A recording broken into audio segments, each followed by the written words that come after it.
This podcast is powered by the pros at Paschal Air Plumbing and Electric. Arkansas owned, Arkansas operated. GoPaschal.com. Yeah, just a tale of two halves. I thought first half offensively, defensively, we did not play up to the way that we've played over the last couple of weeks. Halftime was good for us. I thought the team regrouped. And then I thought, second half was exact opposite of what we saw in the first half. Much better offense, much better defense, played with more intensity. Give Vandy credit for that, comeback under a minute and a half to go. And then I thought that our guys closed the game the proper way, played fairly good defense in the last 5 minutes, and certainly scored enough points to win the game. And give our guys a lot of credit for regrouping after halftime in the way that we played the first 20 minutes of the game. Okay, let's take questions just for the two student athletes. And if you'd raise your hand, we'll get one of the remote mics to you. And please direct your question to a specific player. Let's start right on the left in the front here. You want me to ID myself? I mean, I don't care. This for both guys. KV really took over in overtime, got 7. What'd you think of how he played, especially in the overtime? Maybe Tramon could take that, and then Trevon. He played great. He did what he does. He got to the rack. He played aggressive, got to the free throw line, and made plays, and it was good for us down the stretch. He just did what we needed him to do. He can get downhill, and he's great at drawing free throw attempts. So, him doing that in overtime really helped us. All right, questions? Raise your hand, and we'll get one of the remote mics to you. Okay, let's go back to Bob down the front. Eric alluded to the second half. You guys were down by 15 with, about 16 minutes left. Dug a pretty big hole. You dug a big hole in Fayetteville, but came back out within 1. I mean, how good does it feel to finish off the comeback this time? And then the overtime, they seemed to have the momentum, but you guys took over. What was the key? What was the key to the comeback and then regrouping in overtime? Question was for who? How about both of them? Who first? How about Trevon? Let's do Trevon first. It was good for us, just us coming back, playing hard. I think that's what started us off, just playing hard, us being connected on defense and offense. It was good for us, and it was able to let us survive another day. Obviously, we didn't play, up to our standards in the first half, so, to be able to regroup and survive, nobody wanted to go home, so it's a good turnout. All right, other questions? Let's go to the back on the right. For Tramon's 18-second half points, what's the key to getting you in an offensive groove like that, like what you had in that second half? I just went out and said, I'm going to leave it all out on the floor, and it worked for my favor coming out in that second half, 18 second half points, and my teammates was with me. Everybody was rolling in the second half, and that was good for us. Other questions? Raise your hand. All right, let's go back to the front on the left. I guess for both y'all, it's a tough, tall ask to win 5 in 5 days. You can't win 5 till you win 1. Just how do you feel about surviving, and then, you get to play again tomorrow? I mean, Tramon, maybe you could take that, and then Trevon. I had another one if that's okay. I don't want to wear her out. There you go. It just feels good to be able to play another game with the guys. Just going back to the hotel, watching film. We're gonna do a walkthrough. Just all those little things that make a great team. So I'm just happy we get to do that again. What was the question? You got to win 5 here, right, to get to the big dance, but you can't win 5 till you win 1. Just how good does it feel to survive an overtime game, and then, you can move on, obviously? Coming in, it was a theme all week that, we were breaking it down and saying 5, for 5 games, but, when we got here, we started breaking it down with 1, so just taking it 1 game at a time, and tonight was a good start. Okay. We got time for one more question. Okay. Go ahead. Okay. You guys got to play South Carolina tomorrow. Obviously, it's a shot for payback, but you got extended tonight. Very tough game, overtime. Just how do you feel about tomorrow and get another shot at South Carolina, maybe Tramon and then Trevon? It feels good. We get to get a redemption game against them, and we're going to come out. I feel like we're going to come out way better than we did tomorrow in that first half and second half. So it's going to be a game tomorrow for sure. He pretty much answered.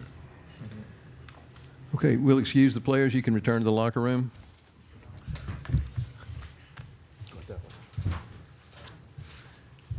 And we'll continue on with questions for Coach. If you'll raise your hand, and we'll get one of the remote mics to you. Let's start on the left on the aisle. Coach, there are a lot of examples of a team surviving in a game like that and picking up momentum. There are a lot of people that think your team is talented enough to make a deep run in this tournament. Talk about the mindset and what winning a game like that can do for the future of the tournament. Well, I think one, when you're playing like we did in the first half, it's hard to turn the thing around. But I thought we played a great second half. We changed up our defense. We started trapping what we call our hits. We have not really done it this year because we haven't been very good at it, quite frankly. And our past teams have done it and done it really, really well. I thought that disrupted Vanderbilt in a major way.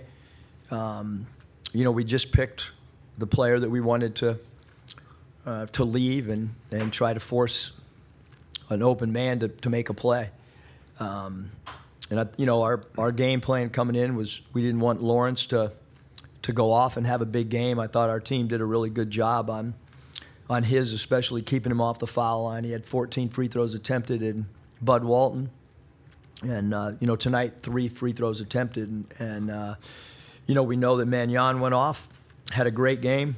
But again, we felt like that wing score was something that we could ill afford tonight. And I thought we did a really good job of help defense on number 0, Lawrence. Any other questions? Raise your hand. Let's go to the back on the left. Eric, when it got to overtime, was it get it out of Magnon's hands? Yeah, I mean, it was, even to start the second half, I mean, we pressed a couple possessions because I just thought we lacked juice.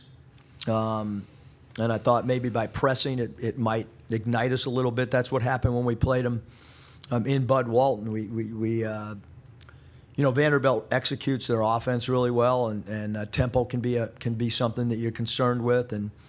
And I just thought we played with a lot more competitive spirit the last 20 minutes, and certainly in overtime. We wanted to try to make somebody else beat us. All right, question down the front, right in the middle. Yeah, Eric, Battle had 7 points in overtime. We really got downhill. What'd you think of his performance in overtime and how big that was for y'all? Yeah, he was phenomenal. I mean, we wanted to go to him. We've gone to him the last couple of weeks when we need a basket. We put the ball in T. Mark's hands too at certain stretches, and I thought Kai Mitchell was phenomenal in middle pick and roll and rolling to the rim and rolling behind their 5-man. So I thought, again, offensively, when you think about the way we played offensively in the second half, it was the pace we wanted, and we made some threes. I thought in the first half they kept that lane pretty compact and didn't allow us to, get as many free throws attempted as we want. Didn't allow us, to get dribble drives, and I think teams that do that over 40 minutes of late, we've proven that that we can make enough threes. 9 threes tonight is a really good number for us. Okay, I think was there a question on the far right? There you go. Go ahead. Eric, you alluded to the defense in the second half and extending that pressure and making a team that kind of slows it down have to speed up a little bit. You're playing a team tomorrow that plays the slowest pace in the conferences. How does that defense, whenever you guys extend it past half court, do its job of getting the other team to be able to play in a pace that they're maybe not comfortable with? Yeah, I mean, I just think that, you have some decisions to make on what type of pressure, what type of press you want to do. And, we haven't done it much this year. So, how the game unfolds tomorrow, I really don't know. Obviously, none of us know. We had guys play extended minutes, obviously. So we'll dive into the film tonight and see what – we don't have a long time to do a prep.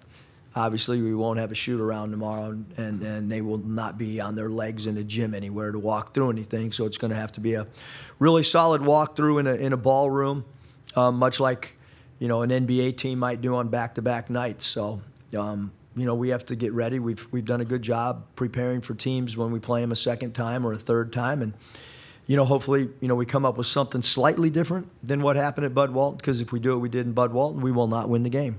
Pretty simple. Okay, let's go question on the left, and then we'll come to the center.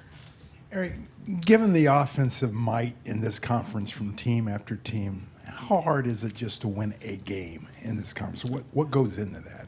Yeah, this conference is unbelievable. It really is. The new players that have come into this league, whether they be freshmen from Kentucky, whether it be Hubbard at Mississippi State, whether it's transfers that have come into the league like Connect, Auburn, Smallford. There's a lot of new players in this league that that have surpassed some guys that are returners, quite frankly. So that to me shows you how much this league has improved across the board. The coaching in this league is off the charts. I mean, there's better coaches in this league than anywhere in the country. There's more talent. There'll be more NBA draft picks. There's been more NBA draft picks. Really hard to win in this league if you don't have pros. So it's, I know it's a football conference, but it's also a freaking basketball conference, I can tell you that, and baseball. Keep going, gymnastics, where else, but basketball's right up there with football and everybody else as far as where we rank nationally. Okay, let's go to the center, in front. Eric, you probably don't think about stuff like this, but 2020, you beat Vanderbilt on Wednesday night. You're getting ready to play South Carolina. COVID cancels it. It seems like about 100 years ago to me. Our athletic director, Hunter, he reminded me of that before the game. I just wonder what your thoughts. I mean, this time, I assume, barring something crazy, you're going to play South Carolina tomorrow. Just what do you remember about that, and the fact that you get to move on, and what's your thoughts on the rematch? Yeah, I mean, two different situations. I know that you're speaking of the COVID when it was shut down, and that was our first year at Arkansas, and awesome team to coach. I didn't recruit really many of those guys, having to tell them that we weren't going to play after winning game one. That team thought that they were a couple wins away from making an NCAA tournament, and the thing gets shut down, and that's probably as hardest thing as I've ever had to do with a group of young men that I had really only been around for 8 months. The whole room was new to one another, and they had fought and scrapped and became a much better team as the season progressed. We were undersized. We had a 6'6" center. That team, if I had to label them, they were heart and hustle, man. That nobody wanted to play them. We got out-rebounded every night, but led the nation in defending the three, because that was our only way of survival. And now this is a completely different situation, different coaching staff at South Carolina, different personnel for both teams. We're just happy that we're still playing.